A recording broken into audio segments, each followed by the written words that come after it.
کاشی سندھ کے قدیم ترین ہنروں میں سے ایک اعلیٰ اور خوبصورت ہنر ہے۔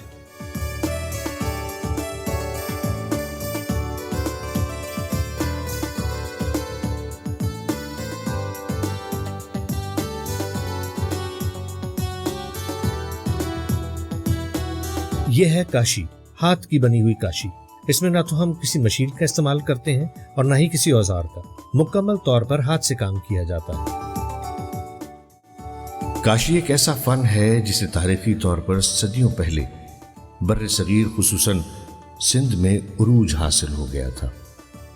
لفظ کاشی کا مطلب دیدہ زیب ٹائل یا اینٹ بتایا جاتا ہے۔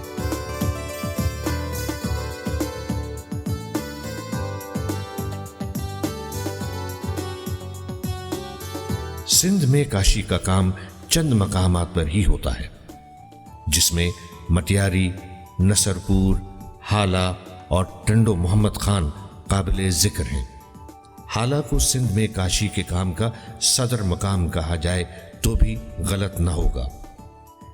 یہاں پر کاشی کا کام جدید اور قدیم کے امتزاج کے مطابق کیا جاتا ہے، جس میں ٹائلز، برتن، پلیٹیں، گلدان اور گھروں کی سجاوٹ کا سامان، عمارتوں کی زیب و زیبائش کی اشیاء تیار کی جاتی ہیں۔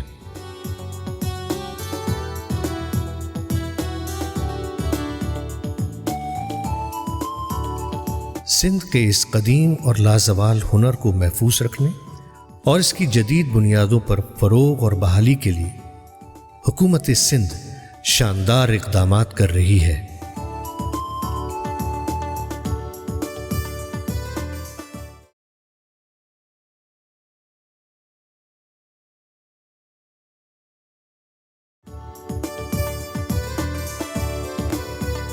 کاشی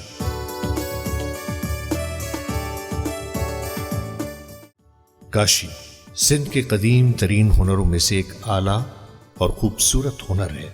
مٹی سے کاشی تک کے سفر کی عملی شکل میں، جہاں بے شمار ہنرمند سارا دن مٹی سے کھیلتے ہیں۔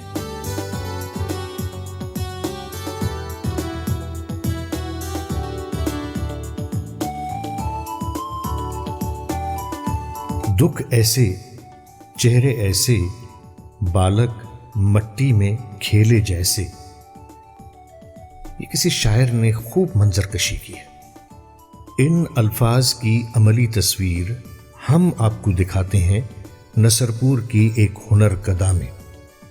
بہترین نقش و نگار، اعلیٰ پائے کے ہنرمند اپنی صلاحیتوں کو استعمال کرتے ہوئے شاہکار کاشی کا کام تخلیق دیتے ہیں۔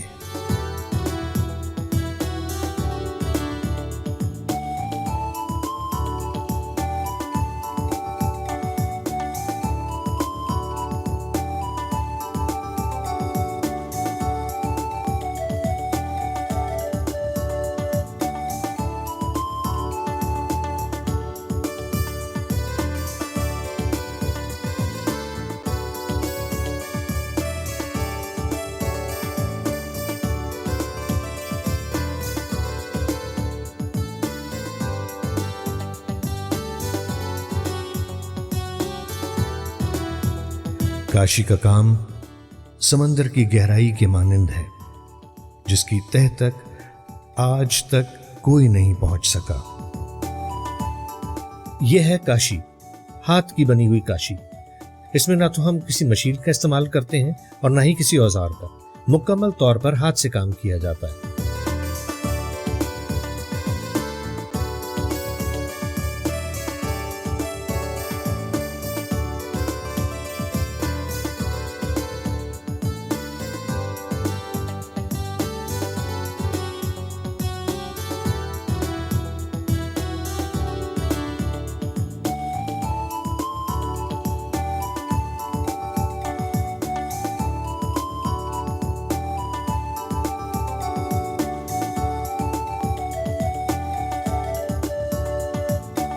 آج اس کاشی کو کوئی پوچھتا نہیں ہے۔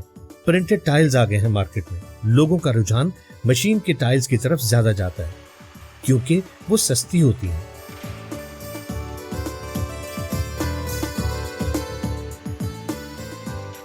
اس کاشی کی اگر حکومت سرپرستی کرے تو بین الاقوامی سطح پر اور پاکستان میں بھی اس کی مانگ میں اضافہ کیا جا سکتا ہے۔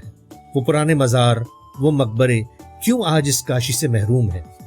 کیا وہ شاہجہاں مسجد، شاہ رکن عالم، قلندر لال شہباز کا مزار اور شاہ عبداللطیف بھٹائی کے مزار ہیں جہاں پر کاشی کا کام نظر آتا ہے؟ آج کل مساجد میں کاشی کا کام کیوں نہیں استعمال ہو رہا؟ کیونکہ یہ مہنگی ہے۔ سستی چیز مارکیٹ میں ملتی ہے تو لوگ وہ چیز خرید لیتے ہیں، جس کی وجہ سے ہاتھ کی بنی ہوئی کاشی کے کام کو نقصان ہو رہا ہے۔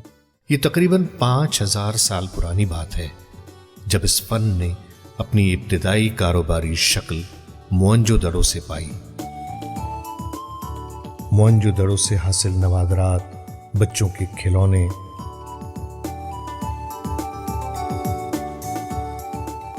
عورتوں کے زیورات،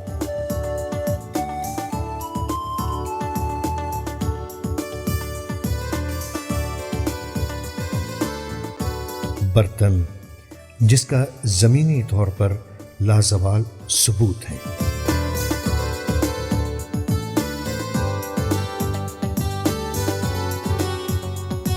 ان قدیم اور سادہ ہنرمندوں کے بنائے ہوئے مٹی کے خوبصورت شاہکار دنیا بھر کی توجہ کا مرکز بنے ہوئے ہیں۔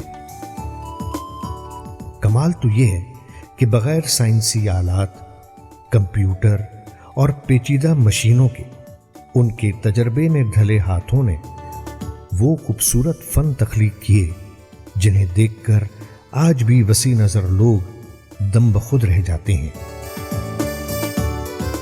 اور انسانی ہاتھوں کے تخلیق کردہ ان شاہکاروں کو دیکھ کر کمپیوٹرائزڈ مشینوں کے ماتھے پر پسینے آ جاتے ہیں۔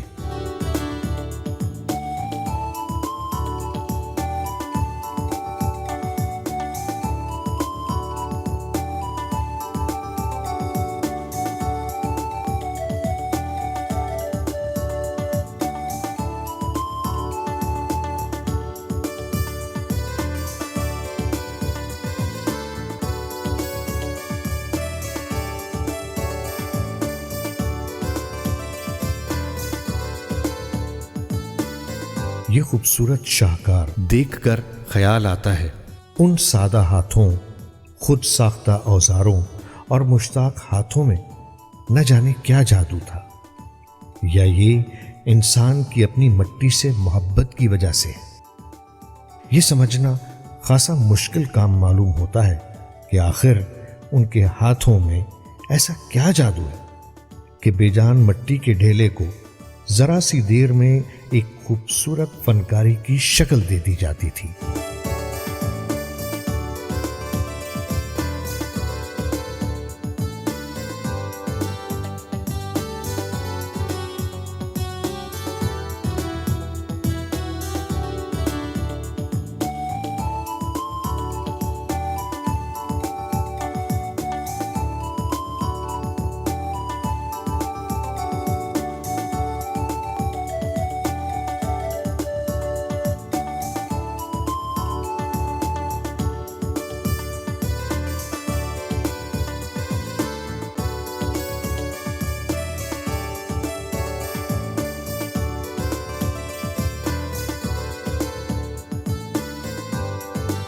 یہ مٹی کے کھلونے اور برتن موئنجو دڑو کے آثار قدیمہ سے برآمد کیے گئے۔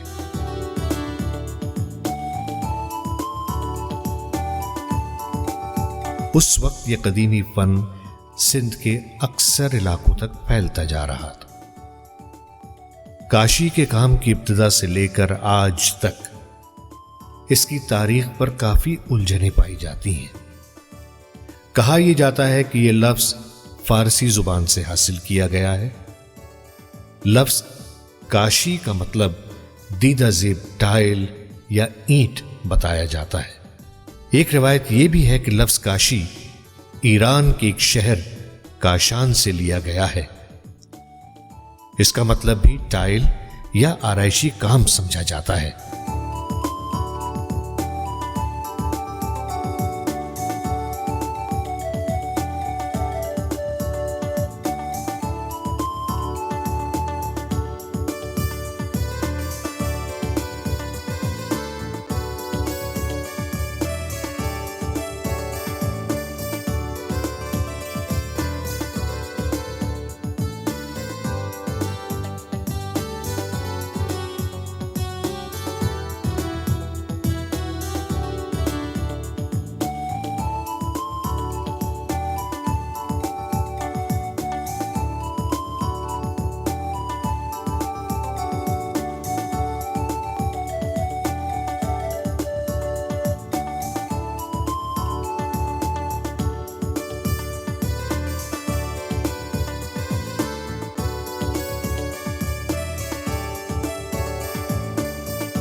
کاشی ایک ایسا فن ہے جسے تاریخی طور پر صدیوں پہلے بر صغیر خصوصاً سندھ میں عروج حاصل ہو گیا تھا۔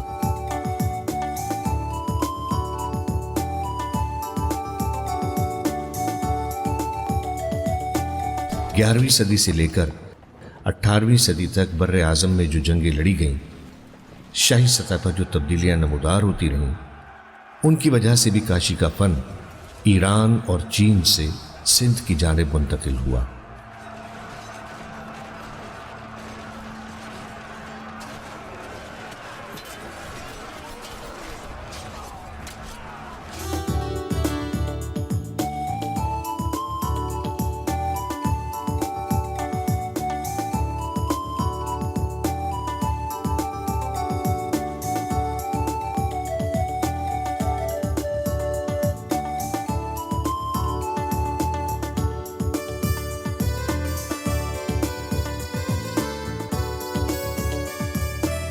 کہا جاتا ہے کہ کاشی کا فن بر صغیر میں ہلاکو خان اور چنگیز خان لائے۔ جب انہوں نے یہاں فتوحات حاصل کیں تو وہ اپنے ساتھ کاشی کے کاریگروں کو بھی لائے۔ مغل حکمرانوں نے بھی اس روایت کو جاری رکھا اور ان کی حکومت میں بھی کاشی کے فن کو بڑا عروج ملا۔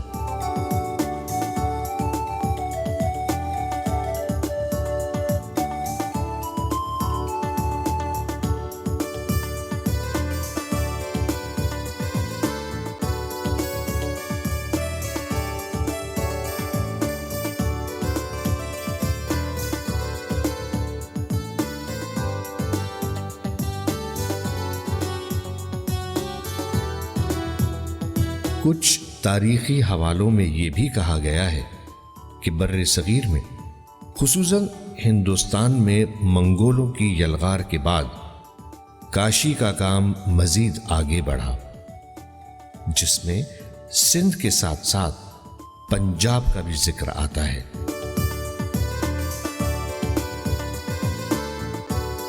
ایک تاریخی روایت یہ بھی ہے کہ ارغونوں نے جب ہرات سے سندھ کے علاقے تھٹا پر حملہ کر کے قبضہ کیا تو ارغون حکمران اپنے ساتھ کاشی گھر بھی لائے،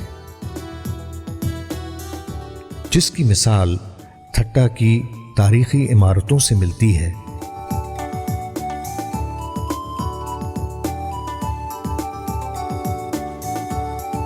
مغل حکمرانوں نے اس آرٹ کو ایک بلند مقام دیا، جس میں انہوں نے اس آرٹ کو اپنی مساجد کی خوبصورتی بڑھانے کے لیے کاشی کے پیچیدہ ڈیزائنز کا استعمال کیا۔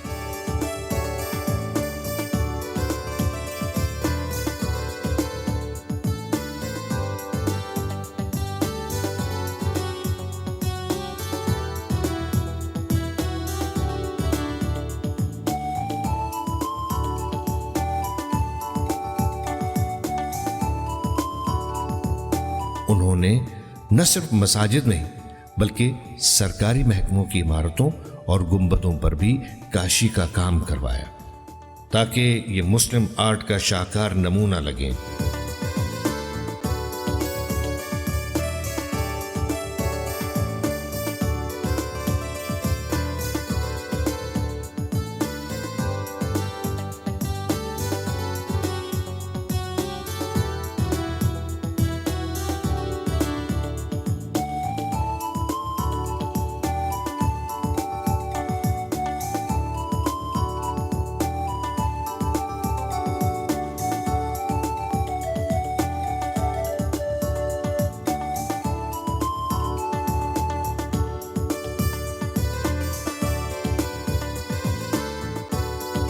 سندھ میں کاشی کا کام چند مقامات پر ہی ہوتا ہے، جس میں مٹیاری، نصرپور، ہالہ اور ٹنڈو محمد خان قابل ذکر ہیں۔ دریائے سندھ کے قریب آباد شہر ہالہ ایک تاریخی شہر ہے جس کو سندھ کے سما حکمرانوں نے تعمیر کروایا۔ ہالہ کو سندھ میں کاشی کے کام کا صدر مقام کہا جائے تو بھی غلط نہ ہوگا۔ یہاں پر کاشی کا کام جدید اور قدیم کے امتزاج کے مطابق کیا جاتا ہے، جس میں ٹائلز، برتن،